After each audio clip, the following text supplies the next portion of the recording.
Good afternoon all. Our studies on analysis of OCT RNFL and minimum rim width in myopic tilted disc and suspicious curve. Myopia can cause structural changes in eyes which make them more susceptible to axonal loss and can cause glaucomatous changes. And in tilted disc, it can cause alterations in RNFL peak locations and changes of macular ganglion cell complex distribution.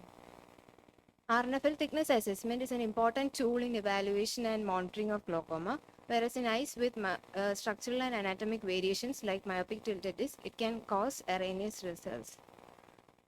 Spectralis OCT GMP edition has a newer objective method of optic nerve head analysis, that is Brooks membrane opening minimum rim width assessment. Here minimum rim width is the shortest distance between Brooks membrane opening and internal limiting membrane and measures the NRR perpendicular to the overlying rim tissue.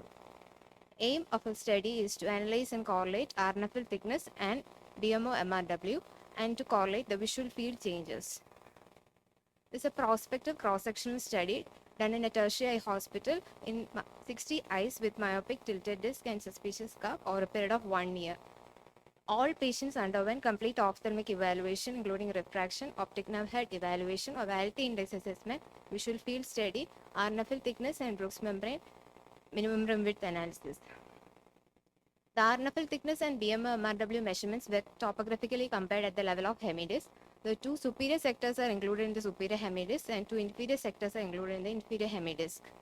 A hemidisc is considered abnormal if either or both of the two superior sectors or inferior sectors was yellow or red, and the hemidisc, if both RNFL and MRW are normal or both are abnormal, then they are considered to be topographically agreeing.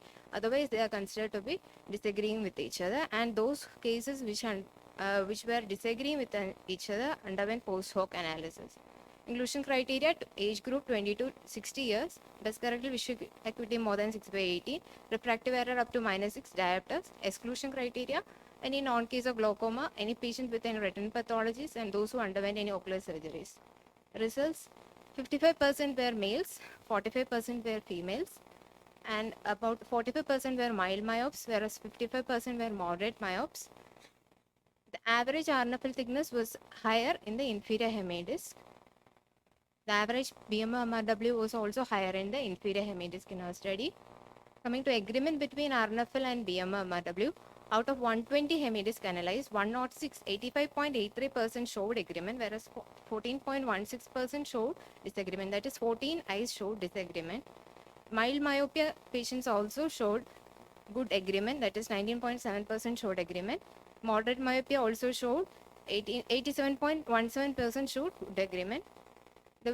Out of 60 eyes, 45 eyes had normal visual fields, whereas 15 eyes showed defects, visual field defects, which was not meeting all of Anderson's criteria. The 14 hemidiscs which showed disagreement underwent post hoc analysis, and the number of false positive plus false negative of MRW was higher than that of RNFL, and that is not statistically significant. The causes for disagreement was missed local defects, peripapillary atrophy, and shifting of RNFL peak. So in our study done in myopic tilted disc and suspicious curve, 85.83% hemidisc showed agreement, whereas 14.16 showed disagreement. That is, 14 hemidisc showed disagreement, and the causes of disagreement were missed local defect, shifting of RNFL peak, and peripapillary atrophy. A study done by SUBRU et al. In early glaucoma group showed that 73.9% hemidisc showed agreement, whereas 26.1% showed disagreement, and the causes were borderline significance level, local defects, and aberrant blood vessels. A study run by Robodetti et al. Showed that BMO MRW had higher overall specificity than RNFL measurements. Conclusion: the number of false positive plus false negative in BMO MRW was non-significantly higher than RNFL. The BMO MRW and RNFL measures agreed in majority of hemidisc and disagreed only in 14.16% of hemidisc.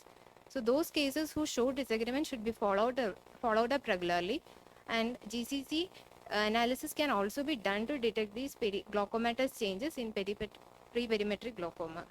These are my references. Thank you.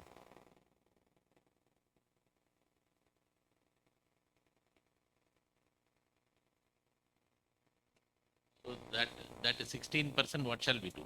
Which had that disagreement? What more can we do? In those 14%, we cannot rely on this both BMO and or RNFL. We have to either go for we should actually we should do a thorough clinical evaluation, correlate with the RNFL, BMI, and visual field studies also, and we should come to a conclusion at our own like discriminant, at the clinician's discriminant. And if at all we can, if it is possible, ganglion cell complex analysis can be done, but it is costlier. Very good. So that is what I wanted to highlight, that in glaucoma analysis, functional parameters are far more superior than anatomical parameters. Second, if you are going to lie down, put your whole weight on an anatomical parameter, then you'll have to double check whether both the eyes are similarly behaving. Okay. If the myopic case of equal myopia on either side, then whether these ratios are correct. Or in an anisometropic case, is that difference also there in these ratios? You should validate. You should validate. That you haven't done. So whenever I see high myopia being the most favorite topic of postgraduate. I think every iota of high myopia has been analyzed by postgraduate in their dissertation. So whenever you are doing, I'm not sure why you are not comparing both eyes. That is the easiest thing to compare. No? That you should compare here.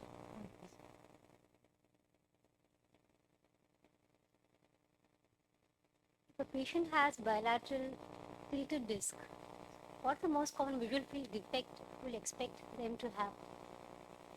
A classically tilted disc. Like they have like paracentral scotoma can be there. No, it's a PPA paracentral scotoma. The tilted disc.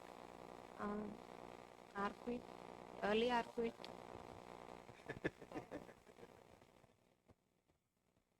They'll have bitemporal visual field defects, but they will not respect the midline. They'll cross over. But there'll be spillover in the nasal fields.